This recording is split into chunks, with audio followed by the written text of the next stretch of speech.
પ્રથમ નમો ગુરુરાજને, જેણે આપ્યું જ્ઞાન.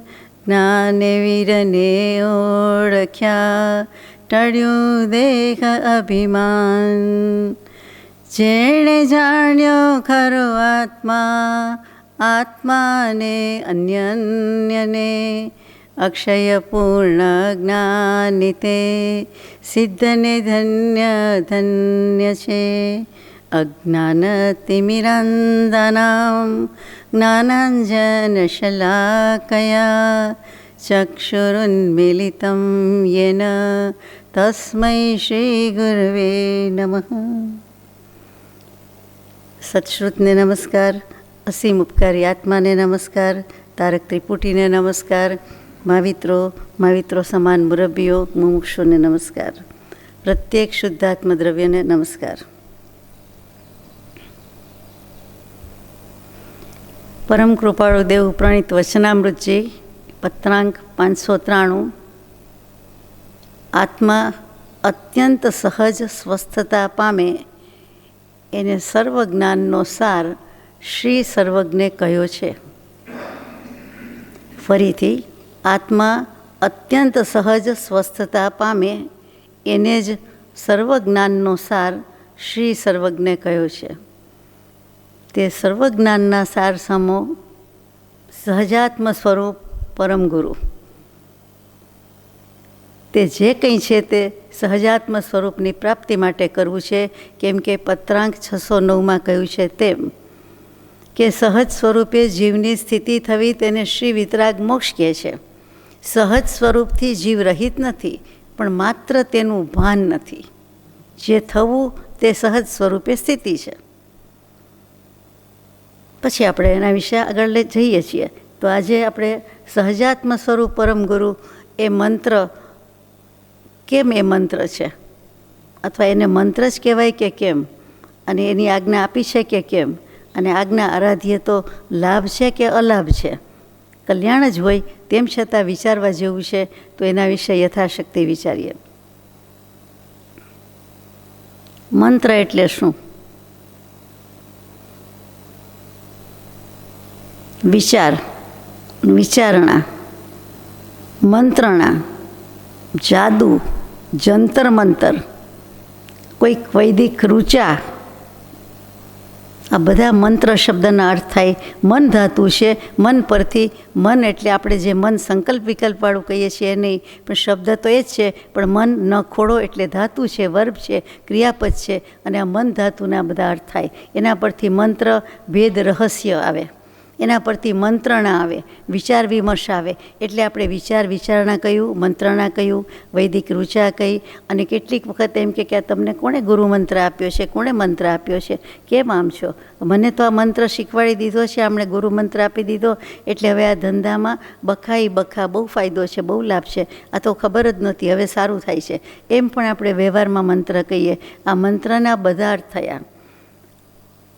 પણ મુખ્ય વાત શું છે? તો કે ધારી અસર ઉપજાવતું અને મનાતું મહત્ત્વપૂર્ણ વાક્ય, તેનું નામ મંત્ર. મંત્ર એટલે એક અક્ષર કે એક શબ્દ નથી. મંત્ર કહેતા જ 2 શબ્દથી માંડીને ગમે તેટલા શબ્દ એ વાક્ય છે.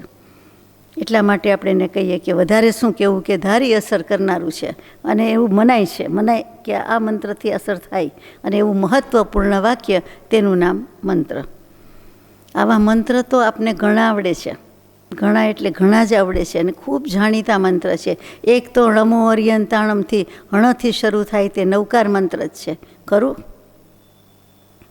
નવકાર મંત્ર, ણમો અર્યંતાણમ, તો એ નવકાર મંત્ર થયો. પછી બીજા કયા મંત્ર છે? તો કે અમે તો બીજા બોલીએ છીએ. અમે તો ગાયત્રી મંત્ર બોલીએ છીએ. ઓમ ભૂર્ભુવઃ સ્વઃ. અમે તો ઓમ નમઃ શિવાય બોલીએ છીએ. અમે તો ઓમ નમો ભગવતે વાસુદેવાય નમીએ બોલીએ છીએ. અમે શ્રી કૃષ્ણમ શરણમ મમ બોલીએ છીએ. અમે અસિયાહુસાય નમઃ બોલીએ છીએ. બીજા અનેક નીકળે. આ મોટા જાણીતા વિશ્વવિખ્યાત આ બધા ધર્મના, હિન્દુ ધર્મ અને જૈન ધર્મના, અને બૌદ્ધ ધર્મનો કહેવો હોય તો બૌદ્ધમ શરણમ ગચ્છામી. મુખ્ય તો એનો મંત્ર જુદો છે. મણિપદ્મે હુમ એવું છે. નમોર્યંતાણમ જેવો જ છે. તો કે આપણે જાણીએ છીએ કે આ બધા મંત્ર છે. એ મંત્ર છે, અને આપણે નવકાર મંત્ર છે એવી રીતે સહજાત્મ સ્વરૂપ પરમ ગુરુ મંત્ર છે એ ભૂલી જવા જેવું નથી. એ યાદ રાખવા જેવું છે, સૌથી વધારે યાદ રાખવા જેવું છે. જે નવકાર મંત્ર, નમસ્કાર મહામંત્ર ભૂલાતો નથી, ભૂલી શકાય નથી, ભૂલી શકવાની જરૂર નથી. પણ જેમ ગોખાઈ ગયો છે, આપણા હૈયામાં કોતરાઈ ગયો છે, એમ જ સહજાત્મ સ્વરૂપ પરમ ગુરુ પણ કોતરાઈ જવું ઘટે. સહજાત્મ સ્વરૂપ પરમ ગુરુ એ નવકાર મંત્રની જ નાની આવૃત્તિ છે. એ નાનું સ્વરૂપ છે, મિની ફોર્મ છે, બીજું કાંઈ નથી. એ કેવી રીતે છે એ વિચારીએ તો કે કેટલાક મંત્રમાં તો કાંઈ ને કાંઈ અપેક્ષા હોય છે. તો કે સાત્વિક મંત્ર પણ હોય, રાજસી પણ હોય અને તામસી પણ હોય. તો સાત્વિક મંત્ર તો આપણે સત પ્રાપ્ત કરવા માટે, આત્માનું અસ્તિત્વ સાબિત કરવા માટે, આત્માનું અસ્તિત્વ અનુભવવા માટે, પોતાનો જ જ્ઞાન સ્વભાવ અને ઉપયોગ એનો યથાર્થ અનુભવ કરવા માટે, યાને કે રત્નત્રયની પ્રાપ્તિ માટે જે કરવામાં આવે છે તે સાત્વિકી શ્રદ્ધા અને સાત્વિકી મંત્ર. તો રત્નત્રય કહેતા 3 રત્ન કયા છે? તો સમ્યક દર્શન, સમ્યક જ્ઞાન, સમ્યક ચારિત્ર. એની પ્રાપ્તિ માટે આ સહજાત્મ સ્વરૂપ મંત્ર બોલવામાં આવે છે. એ સાત્વિક મંત્રમાં ગયું. રાજસી મંત્રમાં શું છે? તો કે કેટલીક વાર યશ, ક્રેડિટ, કીર્તિ જોઈતી હોય એના માટે હોય, નેમ ફેમ માટે હોય. કેટલીક વખત ઐશ્વર્ય, અધિકારી, વૈભવ, વિલાસ, સંપત્તિ, સમૃદ્ધિ જોઈતી હોય. આ લોકની ભોગ, ઉપભોગ વગેરે સામગ્રી જોઈતી હોય. એટલે કે ઐહિક સુખ, આ લોકનું સુખ, આ ભવનું સુખ, એના માટે જે કંઈ કરવામાં આવે તે મંત્ર, કે આટલું કરું તો મારે આટલું આ સારું થઈ જાય, એવી કોઈ પણ બાબત એ રાજસી મંત્રમાં જાય છે. અને તામસી મંત્ર શું? તો કે જે વિચાર કરવો પણ ન ગમે, કે કોઈને શત્રુને પરાજય પમાડવા માટે અથવા તો એનું કંઈક ખરાબ કરવા માટે આપણે તો વિચાર પણ કરી શકતા નથી, બોલવું ગમતું નથી. તો કે એવું કંઈક મારણ માટે, કોઈક જાદુ મંત્ર કરવા માટે, મેલી વિદ્યા એટલે મલિન વિદ્યાના પ્રયોગ માટે જે કંઈ શીખવામાં કરવામાં આવે છે, જે મંત્ર ઉચ્ચાર કરવામાં આવે છે, તે બધું તામસી મંત્રમાં જાય. આપણને રાજસી અને તામસી મંત્રમાં જરાય રસ નથી. આપણે સર્વ પ્રકારની અપેક્ષાનો ત્યાગ કરીને કૃપાળદેવના એક પત્ર પ્રમાણે 432-36 પ્રમાણે નમસ્કાર કરીએ છીએ તીર્થંકર દેવને અને પરમ કૃપાળુદેવને, સતદેવને, સદગુરુને, કે અમારે કોઈ અપેક્ષા નથી. અમારે મોક્ષની અપેક્ષા તમે કહો છો તો કહીએ, કે સમ્યક દર્શન કહો છો તો કહીએ, બાકી અમારે કાંઈ જ જોઈતું નથી. ભક્તિએ માગતા નથી, મુક્તિએ માગતા નથી. આપનું જે શુદ્ધ સહજ સ્વરૂપ છે એની પ્રાપ્તિ માટે મારી પાસે છે પણ ખરું, પણ હું ભાનમાં આવું, મને ભાનમાં લાવી દો, એટલા માટે હું આપની ભક્તિ કરું છું, આપના ગુણને વંદન કરું છું અને કીર્તન કરું છું, નમસ્કાર કરું છું વગેરે વગેરે. વંદે તદ્ગુણ લબ્ધયે. તો શુદ્ધ સહજાત્મ સ્વરૂપ આપણી પાસે નથી એમ નહીં, છે જ, પડ્યું જ છે. એટલે કાંઈ બીજું વધારે કરવાનું નથી, જેમ છે તેમ રહી જવાનું છે. ઘડો, કુંભ અને કળશ બધા જુદા શબ્દ જુદા, બધાના અર્થ એક કે જુદા? ઘડો કહો, કુંભ કહો કે કળશ કહો, શું ફેર પડે? તો દેવ કહો, ગુરુ કહો કે મંત્ર કહો, એક, એક અને એક. આ ઘણા બધા જીનાગમનો સાર કહેવાય છે, કે આપણે સત લગાડીએ છીએ આગળ, સતદેવ, સદગુરુ, પછી સદધર્મ બોલીએ છીએ, એની બદલે મંત્ર બોલીએ છીએ, કે જે મંત્રથી ધર્મ સાધી શકાય છે. આત્મા પોતે સ્વભાવના ભાનમાં આવી શકે છે, એટલે કે ધર્મરૂપ થઈ શકે છે. તો કે એ જે છે તે ત્રણેય એકાર્થક છે, એટલે કે ત્રણેય સમાન અર્થી છે. એ પર્યાય શબ્દ તરીકે વપરાય છે. જસ્ટ ઇમેજિન, કે કલ્પના કરીએ કે દેવ એ પણ એ જ, ગુરુ એ પણ એ જ અને મંત્ર એ પણ એ જ. કારણ કે મંત્રથી જ સતદેવ અને સદગુરુનું ઓળખાણ થશે. સદગુરુ તત્વે આપણને જે ઓળખાણ આપ્યું સદ્ધર્મ તત્વનું, એટલે કે સહજાત્મ સ્વરૂપ પરમ ગુરુ મંત્ર આપ્યો, તો એનાથી જ ગુરુ દેવને બધું જ ઓળખાશે. એટલે આપણને મંત્ર આપીને તો પ્રભુશ્રીજી કહે છે, કૃપાળુદેવે મારા વાલાએ મંત્ર આપીને આપણને આત્મા જ આપી દીધો છે. હવે એ કેટલો અહોભાવ છે, કેવો ભાવ છે, કેવો ભાવ! આત્માને પોતાનો અનુભવ કરાવી દે, પોતાને પોતાના ભાવમાં બેસાડી દે, બિરાજમાન કરી દે.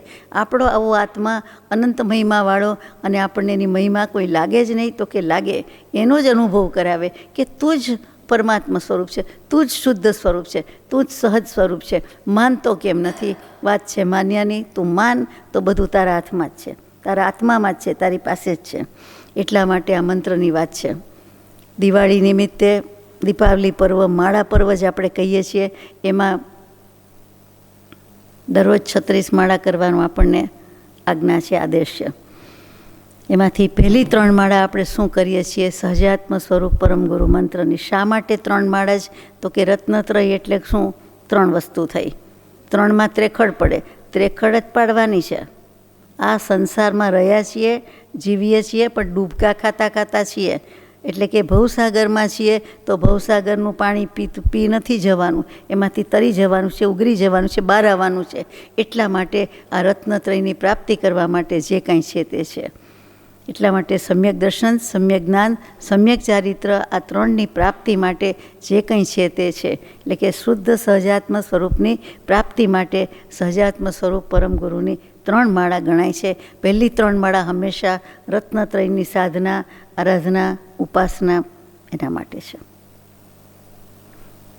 આપ નથી જાણતા એવું નથી, જાણો જ છો, પણ દર વખતે દિવાળી આવે, દરરોજ આપણે દિવસ ઉગે ને પાછું બધી નિત્યકર્મ પરવારી અને રૂટીનમાં પડી જઈએ. એવી રીતે આપણે આ રિવિઝન કરવા જેવું છે, બીજું કાંઈ નથી. આમાં આપને નથી ખબર એવી કોઈ વસ્તુ નથી.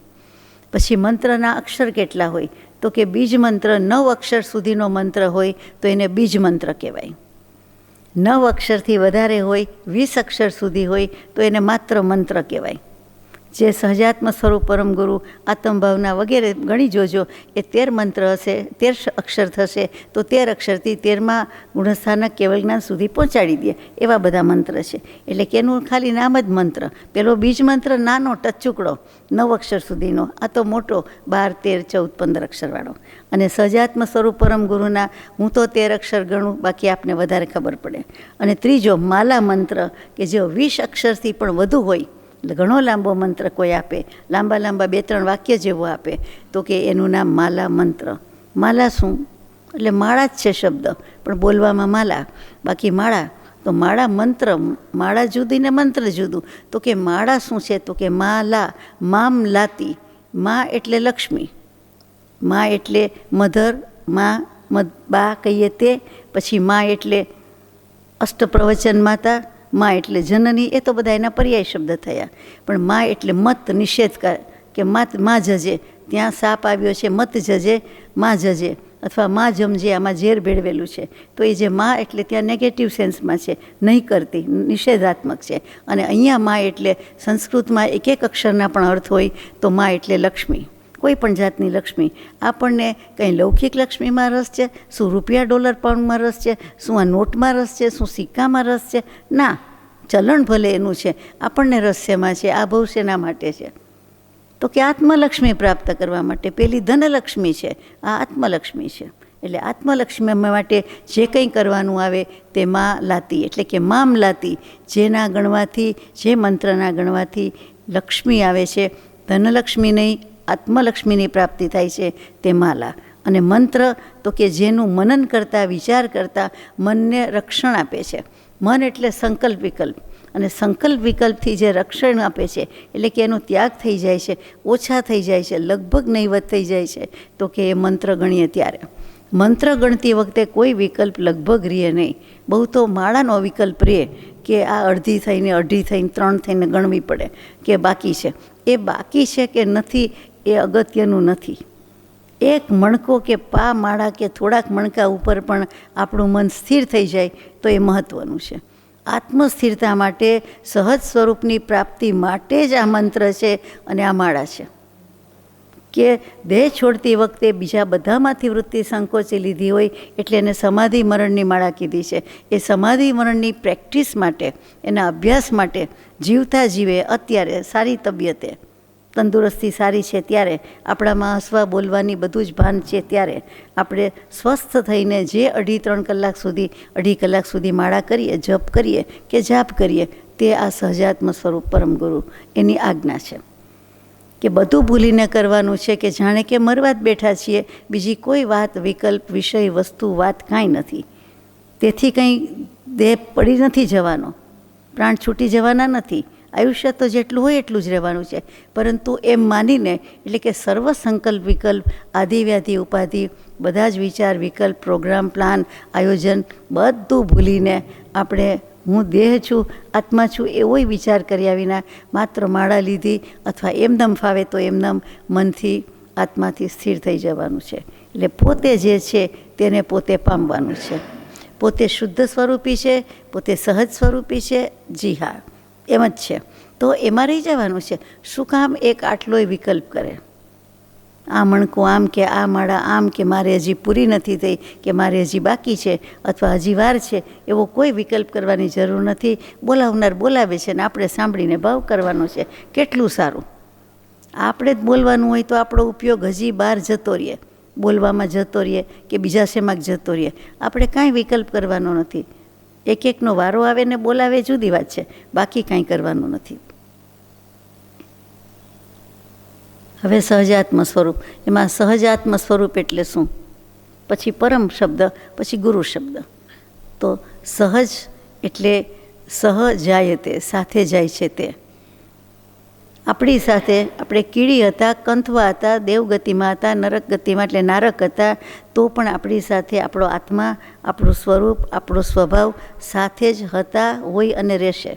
હતું ને હતું. અત્યારે છે, ત્યારે હતું. ત્યારે નહીં જેવું પણ ભાન પણ નહોતું, કાંઈ જ ખબર નહોતી પડતી. અત્યારે ખબર નથી પડતી, પણ એટલી શબ્દથી તો ખબર પડે છે, અક્ષરથી ખબર પડે છે. શબ્દશ્રુત, અક્ષરશ્રુત તો આપણી પાસે છે કે આ શબ્દ બોલ્યા, આ કેવી રીતે આ ભાવમાં આવાય, હવે આવી જવાય. એટલે આપણે ગંગનાયા, અનાદિકાળનું પરિભ્રમણ મિટાવતા જઈએ, અંશકૃત થતું જાય. પરિભ્રમણના ફેરા ઊંધા ભવચક્રના આટા ફરે. એટલે કે બોટલ ખુલતી જાય, ડબ્બો ખુલતો જાય, એમાં આપણું પણ બધા કર્મો હટતા જાય, મીટતા જાય અને આપણે મોક્ષભણી પ્રયાણ કરી શકીએ. સમ્યક દર્શન થાય ને પછી મોક્ષ થાય. કેટલી સારી વાત છે. તો કે સહજાય તે સાથે જ છે. એટલે કોઈની પાસેથી આપણો સ્વભાવ સ્વરૂપ લેવાના નથી. એના ખરીદ વેચાણ લેતી દેતી થઈ શકતું જ નથી. બધા પાસે છે જ. કોણ કોને આપે? નિગોદને પણ જીવ કીધો, આત્મા કીધો, એટલે એની પાસે એનું સ્વરૂપ સ્વભાવ છે જ. એમ આપણી પાસે પણ છે જ. આ સહજ સાથે જાય છે એટલું કહેવા માટે આ છે. સ્વભાવ પણ સાથે છે, સ્વરૂપ પણ સાથે છે. માત્ર એનો લક્ષ્ય થયો નથી, માત્ર એ ભાનમાં આવ્યા નથી. જે આવવું તે જ સહજ સ્વરૂપે સ્થિતિ છે, અને જે સ્થિતિ થાય એટલે તે જ સમયે આપણે મોક્ષ સ્વરૂપ થયા. તો કેટલી સીધી સાદી વાત છે, કેટલું ગણિત નાનું છે. એમાં વાત ક્યાં છે કરવાની? કાંઈ લેવા જવાનું તો છે જ નહીં, મૂકી જ દેવાનું છે. જે કચરો ભેગો કર્યો છે આજ સુધી, એ વિષય કશાયનો, વિભાવનો, એ મૂકી દેવાનો છે. એટલે ખેલ ખતમ.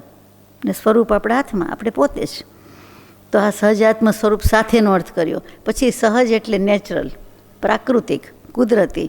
આપણને આમ પણ કુદરતી સૌંદર્ય ગમે કે નેચરલ બ્યુટી વાલી લાગે, કે વૃક્ષને, ચોમાસુને, હરિયાળીને, લીલુંછમને. એ જ વસ્તુ આત્મામાં છે. કે કોને એ નથી ગમતું? એમાં શુભ ભાવ ગમે છે એવું નથી, એમાં સુખ સગવડ ગમે છે એવું નથી, પરંતુ આત્મા જ એનો મૂળ સ્વભાવ જ સારો છે, શાંત થવાનો છે. જ્યારે જ્યારે આપણે એવા શાંત છીએ ત્યારે કેટલો આનંદ છે. અને જ્યારે જ્યારે કોઈક આડું અવળું વિચાર કરીએ છીએ એટલે અશાંત થઈએ છીએ, અશાંતિ ઊભી કરીએ છીએ, પેટ ચોડીને સૂળ ઊભું કરીએ છીએ. સાચી વાત છે, સાચી વાત છે.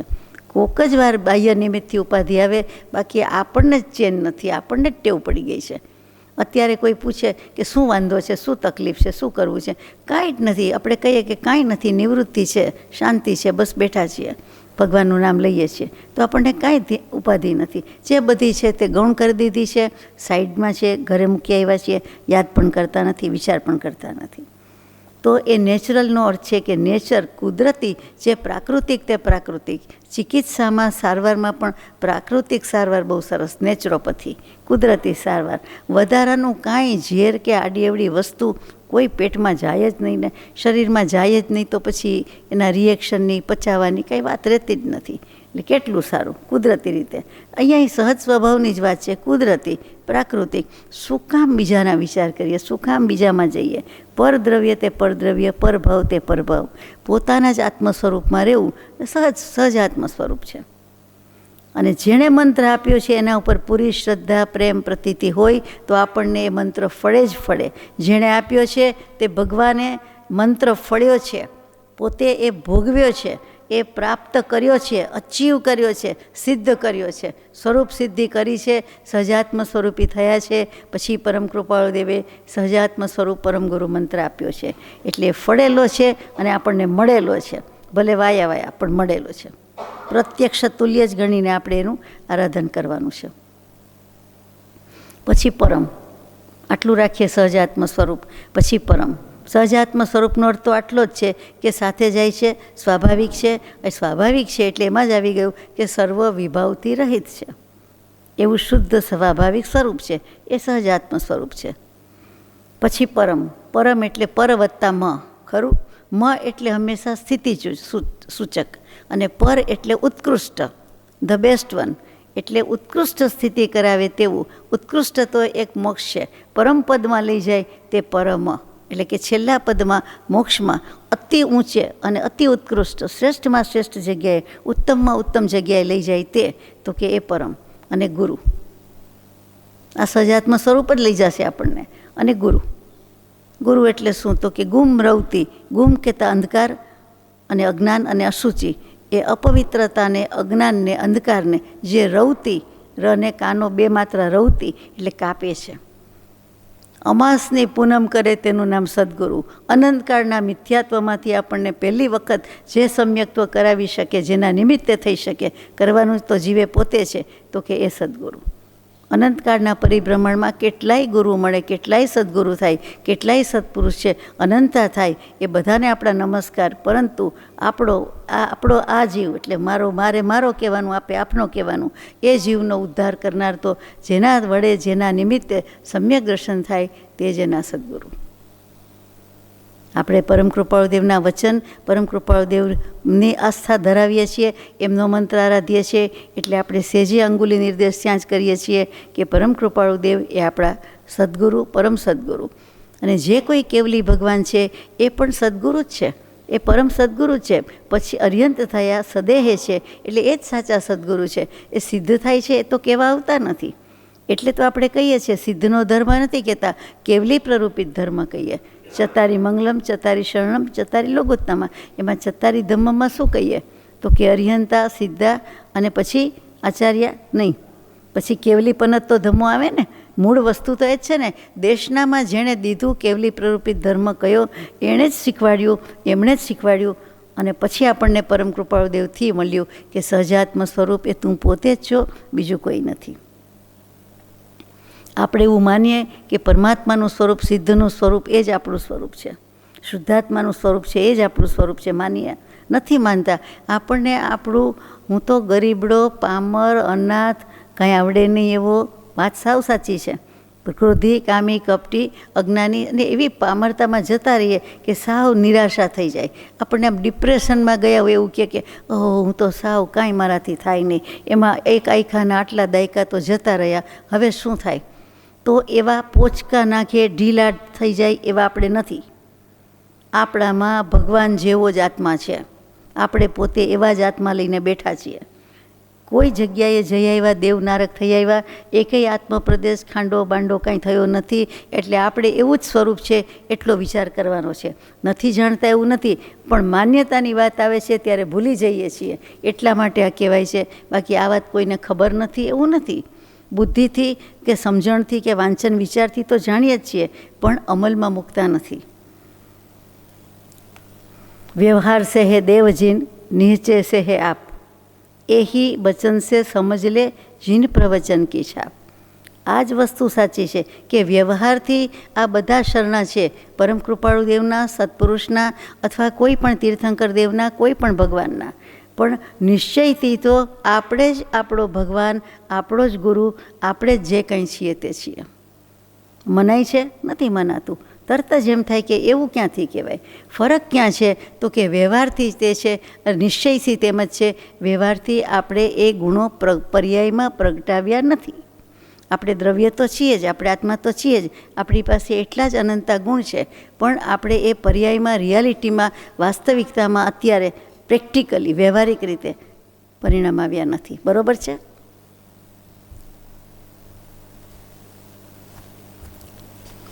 હવે પંચપરમેષ્ઠી મંત્ર એટલે કે નમસ્કાર મહામંત્ર, એમાં 5 પદ આવ્યા.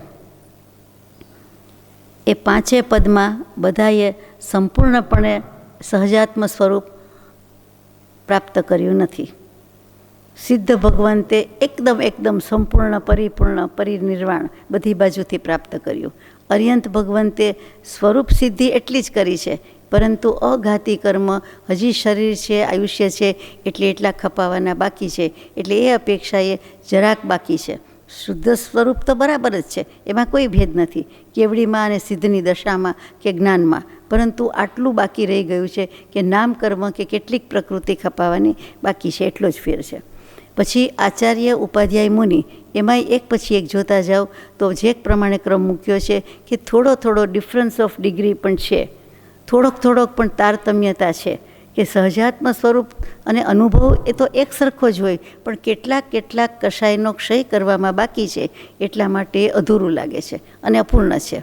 પણ સહજાત્મ સ્વરૂપની પ્રાપ્તિ તો છે જ, એ આપણે જાણીએ છીએ. આ પંચપરમેષ્ઠી પદની વાત થઈ. અને જે કોઈ પાંચમા પદમાં છે તે સાધુ સાધ્વીજી એઝ વેલ એઝ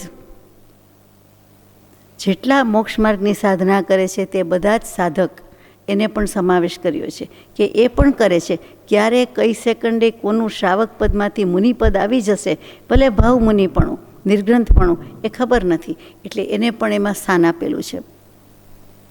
હવે આમાં તો પંચપરમેષ્ઠીની વાત તો આવી ગઈ, તો કે સહજાત્મ સ્વરૂપ પરમગુરુમાં તો કાંઈ અર્યંત સિદ્ધ એવું આવ્યું જ નહીં. તો કે એમાં પંચપરમેષ્ઠી આવી જ ગયા કે જેણે જેટલું અંશે સહજાત્મ સ્વરૂપની પ્રાપ્તિ છે, જેટલી નિર્ગ્રંથ દશા, વિતરાગ દશા છે, એ બધું જ એમની પાસે છે. એટલે એમને લઈ જ લીધા છે. એટલું જ નહીં, પણ પંચ મહાવ્રત પણ એમાં લઈ લીધા છે. સહજાત્મ સ્વરૂપ પરમગુરુમાં પંચપરમેષ્ઠી લઈ લીધા, નવકાર મંત્રના 5 પદ લઈ લીધા, અને નિશ્ચયથી તું જ તારો ગુરુ છે, તને જ તારું અનન્ય શરણ છે, એ નિશ્ચયથી જે ભાવ છે એ પણ નવકાર મંત્રમાં નથી. એમાં તો નમસ્કાર છે, એમાં બધાને આપણે નમન કર્યા, નમસ્કાર કર્યા. પરંતુ હું પોતે કે તમે પોતે કે દરેક આત્મા પોતે પણ સહજાત્મ સ્વરૂપી છે, થઈ શકે છે, એમ ન આવ્યું. જ્યારે સહજાત્મ સ્વરૂપ પરમગુરુમાં એ ભાવ આવ્યો કે જેટલા થયા છે તે પંચપરમેષ્ઠી બધાને નમસ્કાર, અને સાથે સાથે તું પોતે જે કોઈ ભાવે છે, બોલે છે, તે એ પણ એટલો જ યોગ્ય છે, એ પણ એટલી જ યોગ્યતા ધરાવતો થઈ શકે છે. એટલે પોતે પોતાના શુદ્ધાત્માને પણ યાદ કરે છે, સંભાળે છે, નમસ્કાર કરે છે. સહજાત્મ સ્વરૂપ પરમગુરુમાં સામે તો ભગવાન છે જ, વ્યવહારથી તો જે છે તે છે જ, પણ પછી નિશ્ચયથી પણ પોતે જ છે, અને પોતે પોતાને પણ નમસ્કાર કરે છે. હવે 5 મહાવ્રતનો સમાવેશ કેવી રીતે કહેવાય? જે નવકાર મંત્રમાં પંચ મહાવ્રત કેવી રીતે આવ્યા? નથી આવ્યા. સહજાત્મ સ્વરૂપ પરમગુરુમાં પંચ મહાવ્રત આવ્યા છે. તો કે પહેલું વ્રત કયું કહેવાય? અહિંસા વ્રત. પહેલું વ્રત અહિંસા વ્રત. તો સહજાત્મ સ્વરૂપમાં અહિંસા વ્રત કેવી રીતે છે? તો કે જળ ભાવે જળ પરિણમે, ચેતન ભાવ, કોઈ પલટે નહીં, છોડી આપ સ્વભાવ. ચેતન જળ ન થાય, જળ ચેતન ન થાય, દરેક પોતાના ભાવમાં જ પરિણમે છે. તો પછી આમાં મરણની બીક રહીએ આપણને, કે જીવવામાંય કાંઈ બીક રહીએ? મરણની જ જો ન રહીએ તો પછી જીવવામાં તો બીક રહીએ જ નહીં, કોઈ જાતની બીક ન રહીએ. કારણ કે સાચી અહિંસા આ જ છે કે જળ છે, ચેતન છે, એક દ્રવ્ય બીજા દ્રવ્યનું કંઈ કરી શકતું નથી. તો હું નિશ્ચયથી કે વ્યવહારથી કોઈની હિંસા કરી શકતો નથી, કરતો નથી, કરવી નથી. કારણ કે હું સહજાત્મ સ્વરૂપી છું, એટલે સહજાત્મ સ્વરૂપ મારું છે, અને હું એમાં રહું છું. એટલે કે એ ભાવમાં રહ્યો તો એ વખતે એ અહિંસક કહેવાય. જે વખતે માળા ગણતા હોય તો આપણે ધાર્મિક કહેવાય. એ વખતે આપણા ભાવથી પણ એકદમ શુદ્ધ હોય, એકદમ નિર્વિકલ્પ થઈ જાય, તો આપણે સહજાત્મ સ્વરૂપની પ્રાપ્તિ કરી કહેવાય. જે સ્વરૂપ છે તે પામ્યા કહેવાય. તો એ આપણે પૂરેપૂરા અહિંસક કહેવાય. એટલે કે હિંસા કરતા જ નથી, નિશ્ચયથી કોઈની નહીં, સ્થૂળ પણ નહીં, અને વ્યવહારથી સૂક્ષ્મ પણ નહીં, એકેય હિંસા નથી. કોઈનું બગાડતા નથી, કોઈને કાંઈ કહેતા નથી, કોઈની સાથે કાંઈ ડીલ કરતા નથી. બસ પોતે પોતાના આત્મા સાથે છે, દેહ સાથે છે એમ નહીં કહેતા, પણ પોતાના આત્મા સાથે રમે છે, બોલે છે, ચરે છે, ફરે છે. જે કહે છે એ મંત્રરૂપી જે શબ્દ આપ્યો છે એના શરણમાં છે, એના આધારે છે. એમાંય કોઈ બોલાવતું હોય તો આપણે તો આપણામાં જ છીએ, આપણને શબ્દનું અવલંબન નથી. બહારથી છે, કાન સાંભળે છે, પણ મન નથી સાંભળતું, મન વિકલ્પ નથી કરતું, તો આપણને તરી ગયા, આપણું કામ સરી ગયું. ત્યારે તો કે આપણા જેવું કોઈ ત્યારે અહિંસક નથી. આપણે અહિંસા વ્રતનું પાલન કર્યું. શ્રાવક દશામાં જોઈએ તેવું પાલન કરી શકતા નથી, મુનિ દશામાં મહદ અંશે કરે છે. પણ આ દશામાં ભલે ને એક સમય, એક મણકા પૂરતું કે 5-10 સેકન્ડ પૂરતું કે સમય પૂરતું પણ આપણે કરી શકીએ. તો એ સહજાત્મ સ્વરૂપના ભાવમાં આવી જાય તો એ અહિંસા મહાવ્રતનું પાલન આપણે કર્યું કહેવાય. કાંઈ વ્રત નિયમ લીધા વિના તો કેટલું સારું. એક શ્રદ્ધા, શ્રેણિક મહારાજાની શું હતી? શ્રદ્ધા હતી. કોઈ વ્રત નિયમ નહોતા, પણ શ્રદ્ધા કેવી? મહાવીર સ્વામીના સમયમાં જ શ્રદ્ધા કેવી? તો કે ક્ષયિક સમ્યક દર્શન કદી જાય નહીં તેવી. ભલે નરકગામી થવું પડ્યું, પણ શ્રદ્ધા જાય નહીં તેવી. તો એ શ્રદ્ધા પરમ દુલ્હા, આત્માના અનુભવપૂર્વકની શ્રદ્ધા હતી. કદી કોઈ કાળે જાય નહીં. કઈ કોની શ્રદ્ધા હતી? મહાવીર સ્વામીની, ઉર્ફે સહજાત્મ સ્વરૂપની, પોતાના શુદ્ધ સ્વરૂપની શ્રદ્ધાના અવલંબને હતું. જે કાંઈ હતું તે એના અવલંબનથી થાય છે, બીજા કયા અનુભવથી થાય છે? અને ભાવ એટલે અનુભવ. જે આત્માનો અનુભવ થાય છે તે વખતની જે દશા છે, જે પરિણતિ, જે પરિણમન, તેને જ ભાવ કહેવામાં આવે છે. એને આપણે નિજ ભાવને, સ્વભાવને, આત્મ સ્વભાવને એવા શબ્દોથી સ્વાગત કરવું પડે છે, એવા શબ્દોથી સમજવું પડે છે. કારણ કે એકલું ભાવ કહેતા ભાવના 25-30 અર્થ થતા હોય. કોઈ વાર ભાવ એટલે પદાર્થ કહીએ, કોઈ વાર ભાવ એટલે કિંમત કહીએ, કોઈ વાર ભાવ એટલે મનની દશા, મનના ઉપયોગ. એમ નહીં, ભાવ એટલે અનુભવ જ છે ખરેખર તો. ભૂ, હોવું ને થવું, પોતે આત્મા છે, પોતે ઉપયોગ સ્વરૂપ છે, યસ. પોતે જ્ઞાન સ્વભાવી, યસ. અને એમાં રહી જવું, એમાં ટકી જવું, એમાં જ રહેવું, જેટલી વાર રહેવાય એટલી વાર. તો એ ભાવ, એ અનુભવ થયો. વાત તો બહુ લાંબી છે જ નહીં. મોક્ષની વાત સાવ ટૂંકી છે, વ્યવહાર જ આપણો બધાનો લાંબો છે. તો અહિંસા વ્રતની વાત કરતા હતા કે જો મરણની પણ બીક ન રહે, આ મૃત્યુ સમાધિ મરણની માળા એમ કહીએ છીએ, એટલે તો જીવતા જીવે તો શું પછી બીક લાગે? કાંઈ ન લાગે. સ્વપ્ન જેવો લાગે. સંસાર તો જૂઠો છે. સંસાર શું, મહેમાન જ છીએ ને આપણે બધા થોડા વખતના. તો પછી છૂટા પડી જઈએ છીએ તો આપણને કોની બીક લાગે? કોનો ડર લાગે? કોનાથી દુઃખ લાગે? કાંઈ થાય નહીં. અને આપણે કોઈને કાંઈ પહોંચાડી શકતા નથી, કરી શકતા નથી. બીજું વ્રત છે સત્યવ્રત. સત્યવ્રત કેવી રીતે? ચાલો, અહિંસા વ્રત તો સમજ્યા. તો કે સત ને અસત બેની વચ્ચે નિર્ણય કરવાનો છે. તો આત્મા સત ચૈતન્યમય, સર્વાભાસ રહિત, સત અસ્તિત્વ, આત્મા છે એમ પેલું પદ ગોખી નાખીએ તો સત્યમાં જ આપણને સ્થિર કરે છે કે આત્મા છે, સાચી વાત છે, અસ્તિત્વ છે, હું છું. આપણે કહીએ ને હજી તો જીવીએ છીએ, હજી તો બેઠા છીએ, હજુ તો છું એમ કહીએ છીએ. તો એ જ વસ્તુ છે આમાં. જરા કટાક્ષયુક્ત બોલતા હોય એની બદલે સવળું બોલવાનું છે કે હા, અમે હું છું. હું કેવો કેવી એમ ભૂલી જઈએ, હું છું. તો સત્યમાં સ્થિર થઈએ છીએ. તો ત્યાં સર્વ વિભાવ એ જૂઠ છે, બરાબર? મિથ્યાત્વ છે, જૂઠ છે. તો વિભાવ રહિત એટલે સતત થયું ને, સ્વભાવ જ થયો ને સ્વભાવ તો છે જ. એટલે જેટલો વખત તેમાં રહીએ એટલા વખત મંત્રમાં તો આપણે સત્યવ્રતના પાલનમાં કહેવાઈએ. આપણે સ્વભાવમાં કહેવાઈએ, આવી જઈએ, આપણે સત્યવ્રતના પાલનમાં કહીએ. સ્વભાવ પછી છે, પણ પેલું સત્યવ્રત તો છે જ. સતત છે ને. આત્મામાં બોલીએ છીએ ત્યારે બીજું બધું સંસાર જૂઠો છે, ખોટું છે, મિથ્યાત્વ છે, પરભાવ છે, વિભાવ છે. પણ હું આત્મભાવ કરું છું અથવા આત્મભાવમાં છું. ભલે નહીં જેવો વિકલ્પ છે, હજી શબ્દનું અવલંબન છે. માનો કે એ છૂટી ગયું, ભૂલી ગયા, તો આપણે સ્વભાવના ભાનમાં આવી ગયા ત્યારે. તો આ મંત્ર માળા કરવાનો આદર્શ કે આદેશ એમનેમ નથી. સમ્યક દર્શન માટે છે, સ્વભાવના ભાન થવા માટે છે. આ સમ્યક દર્શનનું નિમિત્ત છે. આ જાપ જપવો એટલે જેવું તેવું નથી. બધું ભૂલીને જાત અને જગતને ભૂલી જવા માટે છે. અને સંઘનું બળ મળે છે એટલે આપણે 5, 50, 500 વચ્ચે કરીએ છીએ. એકલા બળ વધારે કરવું પડે છે. કરનાર તો કરે છે, તેમને ધન્યવાદ છે. પણ સંઘના બળમાં, સમૂહના બળમાં કંઈક ઓર જ થાય છે. બધાના ભાવની પણ રિફ્લેક્શન હોય, અસર આવતી હોય. તો સત્યમાં સ્થિર રહી જવું એટલે કે સહજાત્મ સ્વરૂપ, એટલે ત્યાં અસત્યની તો વાત જ નથી, સતને સ્વભાવની જ વાત છે. એટલે આપણે સત્યવ્રતનું પાલન કર્યું કહેવાય, મહાવ્રતનું પાલન કર્યું કહેવાય.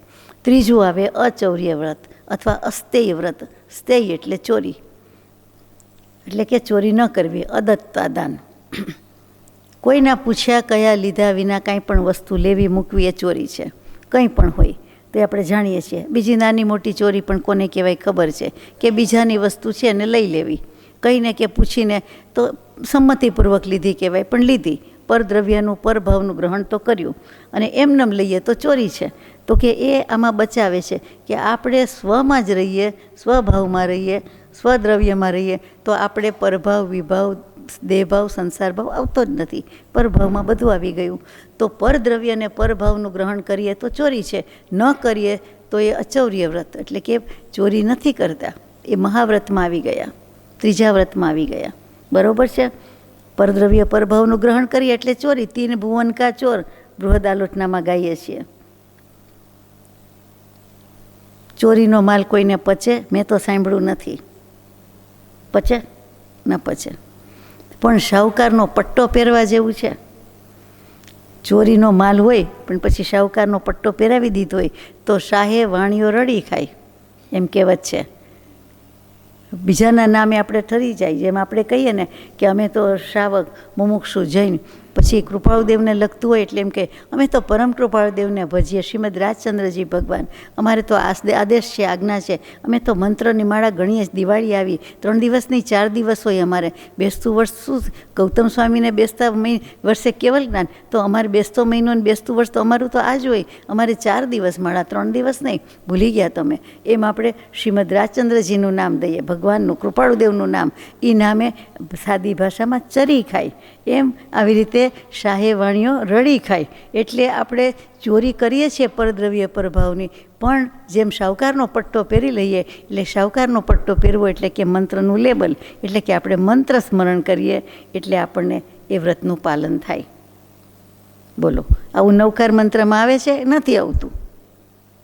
પછી ચોથું વ્રત છે. કયું વ્રત કહેવાય? બ્રહ્મચર્ય વ્રત, મોટું વ્રત. કે બ્રહ્મ શબ્દ આવ્યો એટલે બ્રહ્મ બૃહદ આલોચના એટલે મોટી આલોચના. સમય પ્રમાણે મોટી અને એરિયા પ્રમાણે, લખાણ પ્રમાણે બધી રીતે મોટી આલોચના, તે બૃહદ આલોચના.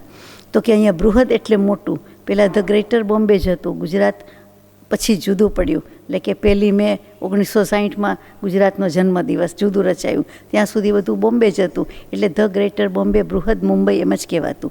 જૂના નકશા જુઓ, વાત જુઓ તો બધું આ જ હતું. તો બૃહદ એટલે મોટું, વિશાળ, અને મહત એટલે પણ મોટું અને મહાન. તો કે વિશાળ અને મહાન જો કંઈ હોય તો તે આત્મા જ છે. એનાથી કોઈ મહાન નથી. મહત તત્વ મહનીય મહઃ મહાધામ ગુણધામ ચિદાનંદ પરમાત્મા વંદો રમતા રામ. તો આત્માથી કોઈ મહાન નથી. આત્મા જેવો કોઈ દેવ નથી. પોતાને પોતાની સમૃદ્ધિનું, ગુણનું, લક્ષણનું એનું જ ભાન નથી. આપણે એ જ કરવા જેવું છે તો આપણને આપણી મહિમા આવે, અપાર મહિમા છે તો કામ થઈ જાય એવું છે.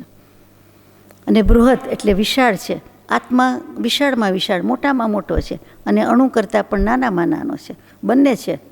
અણોરરિયસ અણિયસ, અને પછી મહતો મહિયસ, ને નાનામાં નાનો છે, મોટામાં મોટો છે, અને અણુ જેવડો પણ છે. આપણે વેદાંતમાં આવે, ઉપનિષદની શ્રુતિમાં આવે, બધામાં આવે.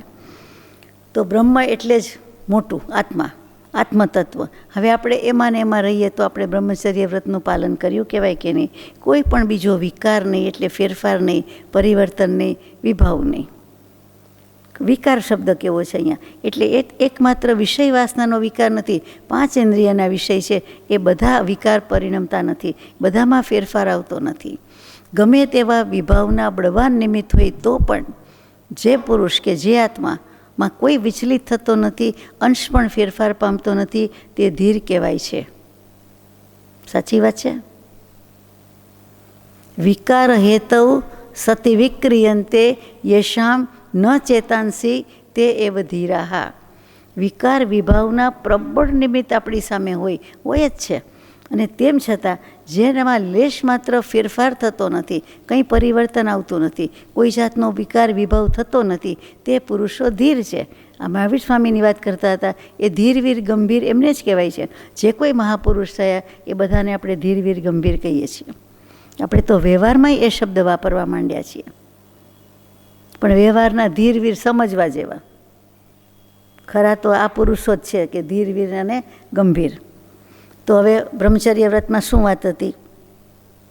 કે વિભાવરૂપી પર નારી કે પર પુરુષ જે તજે છે, એટલે કે એમાં જતા જ નથી બને તો, અને જવું પડે છે, જાય છે તો હવે જતા નથી, એટલે કે છોડી દે છે, તેને બ્રહ્મચર્ય વ્રત કહેવાય.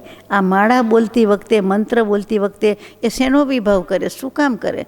તો કે આજુબાજુ ધ્યાન જાય એટલે દેખાઈ જાય બધું, એટલે ભાવ પલટાઈ જાય. શું કામ જોવું જોઈએ? અને મન, તો કે મનને શાંત રાખવાનું, સ્થિર કરવાનું, કે અત્યારે મારી પાસે એક જ સમય છે, 1 જ મિનિટ છે, પછી આ દેહ ત્યાગ થઈ જાય તો એમ માનીને એ શેમાં જીવ રાખે, શેમાં વૃત્તિ રાખે, શેમાં ઉપયોગ રાખવો જોઈએ? પોતાનામાં જ, પોતાના આત્મામાં જ, પોતાના દેહમાં નહીં. પોતાનામાં તો રાખે જ છે, પણ દેહમાં નહીં, પણ આત્મામાં. દેહની મમતા છોડીને આત્માની મમતા હોય તો કામ થઈ જાય. હવે એને કેવું લાગે? બ્રહ્મચર્ય વ્રતમાં પાલન કર્યું જ કહેવાય ને, એ પૂર્ણ બ્રહ્મચારી જ કહેવાય કે બીજું કંઈ? આ એક મંત્રની સહજાત્મ સ્વરૂપની પ્રતીતિ હોય, રુચિ હોય અને પરિણતિ થઈ જાય એટલે કામ સરી ગયું. પ્રતીતિ, રુચિ, પરિણતિ. આ એસઆરપી નથી, આ પીઆરપી છે. એસઆરપીમાં શ્રદ્ધા, રુચિ, પ્રતીતિ. આ પીઆરપીમાં પ્રતીતિ, રુચિ, પરિણતિ. એનો ક્રમ છે. પ્રતીતિ ક્યારે આવે? તો કે પરમ કૃપાળુદેવ કે જેણે મંત્ર આપ્યો એના ઉપર પરમ પ્રેમ હોય તો, એટલે એ પ્રતીતિ આવી, વિશ્વાસ આવ્યો, શ્રદ્ધા આવી કે આ મંત્ર મારું કામ કાઢી દેશે, બીજા કોઈથી નહીં થાય, આનાથી મારું સરી જશે. બીજી રુચિ, કે હવે ગમવા માંડ્યું, સામાન્ય ગમે તેમ નહીં, પણ એ જ રૂચે.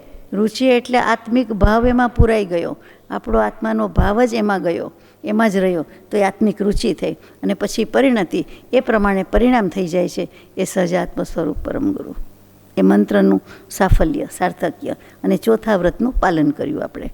ખરું બ્રહ્મચર્ય તો ત્યારે જ છે કે આત્મામાં જ રહ્યા, નહીં તો 9મા ગુણસ્થાનક સુધી તો વેદનો ઉદય છે જ. એટલે આ સૂક્ષ્મ બ્રહ્મચર્ય, ખરું બ્રહ્મચર્ય પાળવા માટે પણ આપણને પાત્રતા પ્રગટાવવા માટે આ મંત્ર પણ આપ્યો છે, અને બ્રહ્મચર્ય વ્રતના પચખાણનો એટલે કે લેવાનો પણ મહિમા છે. 5મું વ્રત છે અપરિગ્રહ. પરિગ્રહ એટલે જ 10મો ગ્રહ કેવો? 9 ગ્રહ કહેવાતા હતા. આમ તો ઘણા છે, જીનાગમ પ્રમાણે 88 ગ્રહ છે, 88. કોઈ એમ કહે નાસાવાળા કે બીજા બધા ઈસરોવાળા કે અમે આટલામાં 13મો ગ્રહ શોધ્યો ને 14મો શોધ્યો ને 15મો શોધ્યો.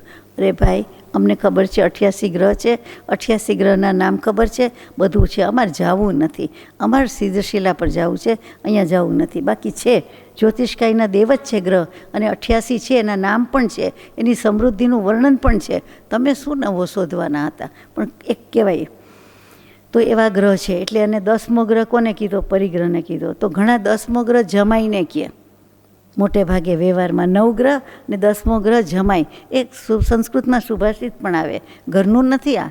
અને પછી 11મો રાખો, જે રાખવું હોય તે રાખો, પણ પરિગ્રહ એટલે ગ્રહ છે, ગૃહ નહીં, ગ્રહ છે. એટલે બધેથી ગ્રહણ કર્યા કરે. પરી એટલે ચારે બાજુથી. આ પરિગ્રહ નામની વસ્તુ આપણને ચારે બાજુથી બાંધી રાખે છે, જકડી રાખે છે. એમાં રહેવા જેવું નથી, પણ છે આપણી પાસે. આપણે એમાં જ સજ્જ થઈને બેઠા છીએ. તો બાહ્ય પરિગ્રહ તો હજુ કોઈ ગણાવે, ધન, ધાન્ય, ધાતુ, દ્વિપદ, ચૌપદ બધું ગણાવે આપણને, અને પ્રોપર્ટીને, ખેતરને, મકાનને, બંગલાને, બધું એટલે બધું.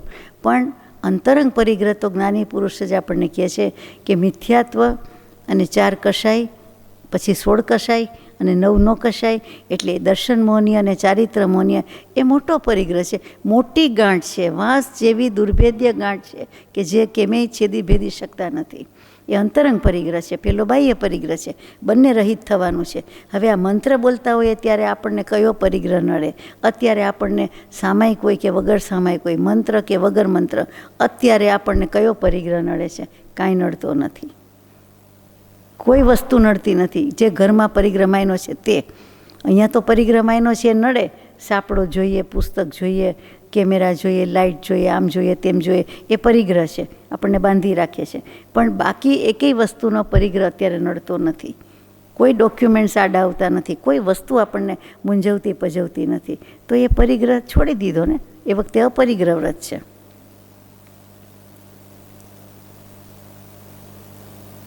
મારી સાથે સંમત ન હોય તો મને કહેવું, હા, મને પણ કંઈ ખબર પડે. હવે આવા સહજાત્મ સ્વરૂપ પરમગુરુ મંત્રને પરમ કૃપાળુદેવે પ્રભુશ્રીજીને ક્યારે આપ્યો? તો કે રાડજમાં બધા ભેગા થયા હતા, સદભાગી હતા બધા. એક ચોમાસું કર્યું હતું, પર્યુષણ કર્યું હતું રાડજમાં, અને પ્રભુશ્રીજી તે વખતે ખંભાતમાં સ્થિતિ હતી. તો તે રાડજ પહોંચે છે.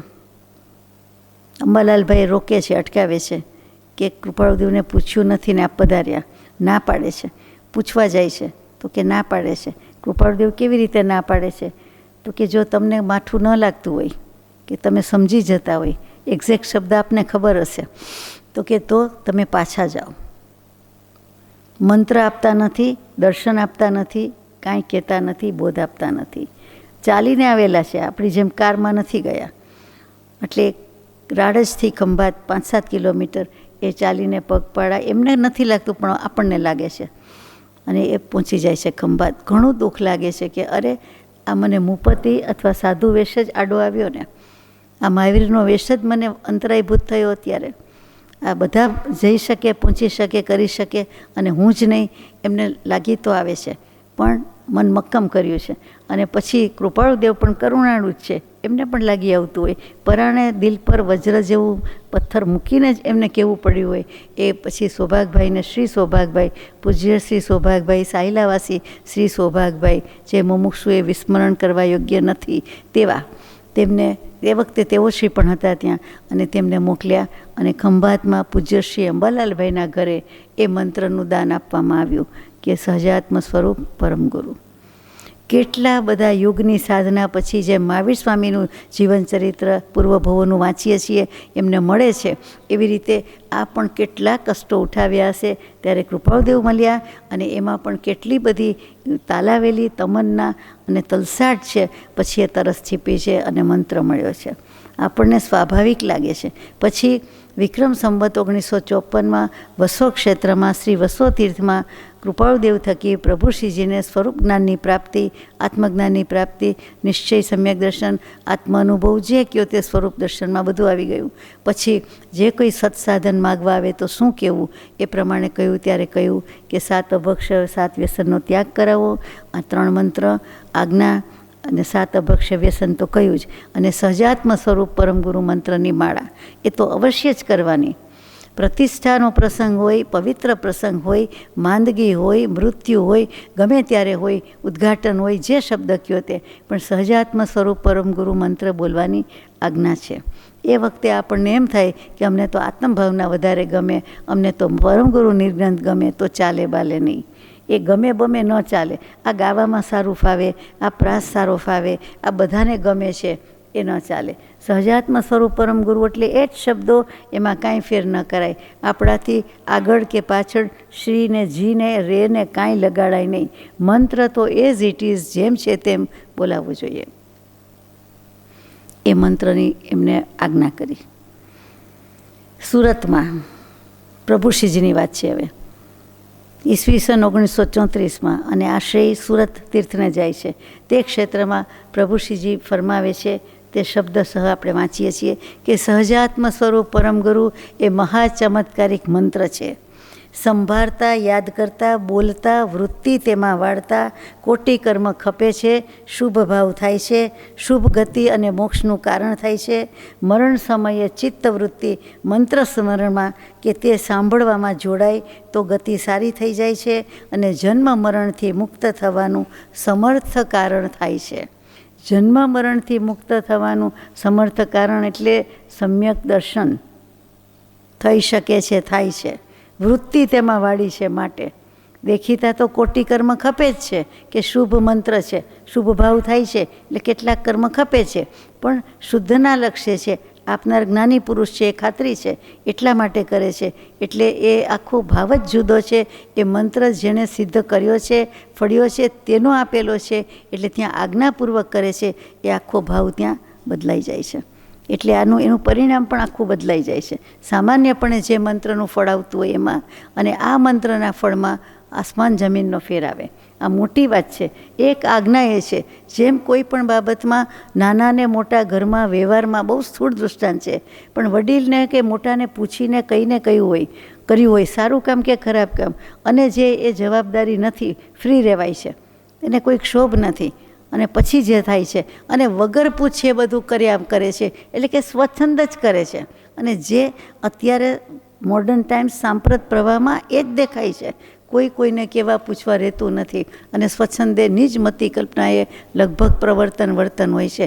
ધર્મની બાબત હોય કે સંસારની વ્યવહારની બાબત હોય, એ શું સૂચવે છે? આજ્ઞાથી વિરુદ્ધ, આજ્ઞાનો પ્રતિપક્ષી તે સ્વચ્છંદ છે. ભગવાને કીધેલા મંત્ર મૂકીને હું બીજો મંત્ર બોલું તો એ સ્વચ્છંદ છે કે આજ્ઞા છે, સમજવાનું છે. જો સત્પુરુષની પરમ કૃપાળુ દેવ પ્રત્યે પ્રેમ પ્રતીતિ હોય, એના ફોલોઅર્સ કહેવાતા હોઈએ, એના વર્શિપર્સ હોઈએ, એના મુમુક્ષુ ભજનારા પૂજનારા અને અનુયાયી કે ફોલો કરવું છે મારે, તો આપણાથી આ ન થાય. અનંત કીર્તનનું કીર્તન સમજવા જેવું છે. પરમ શુદ્ધ સ્વરૂપનું વર્ણન અને સર્વ સ્તોત્રોનો સાર એવો આ મંત્ર છે. આ મંત્રમાં પૂર્યો છે. જેમ રંગોળીમાં રંગ પૂરે તેમ આ મંત્રમાં આ વસ્તુ પૂરેલી છે. રંગ ભરે, કંઈક વસ્તુ ભરે, પૂરણ કરે, પૂરણપોળી હોય, કચોરી હોય, એમ ગણો તો એમ કોઈ પણ રીતે, તો કે અનંત કીર્તનનું કીર્તન ગાઈએ એટલે કીર્તન કહ્યું છે. પરમ શુદ્ધ સ્વરૂપનું વર્ણન અને સર્વ સ્તોત્ર, ભક્તામણ સ્તોત્ર તો વધારે ચમત્કારિક નહીં, આત્મસિદ્ધિ વધારે ચમત્કારિક નહીં હશે, બધાનો સાર એ આ મહામંત્રમાં સહજાત્મ સ્વરૂપ પરમ ગુરુને મંત્ર કેવો ઠીક નથી, મહામંત્ર કહેવાય છે. જેમ નવકાર મહામંત્ર કહીએ છીએ તેમ નવકાર મંત્ર અને સહજાત્મ સ્વરૂપ પરમ ગુરુમાં કોઈ ભેદ નથી. બંને મહામંત્ર, બંને 14 પૂર્વનો સાર છે.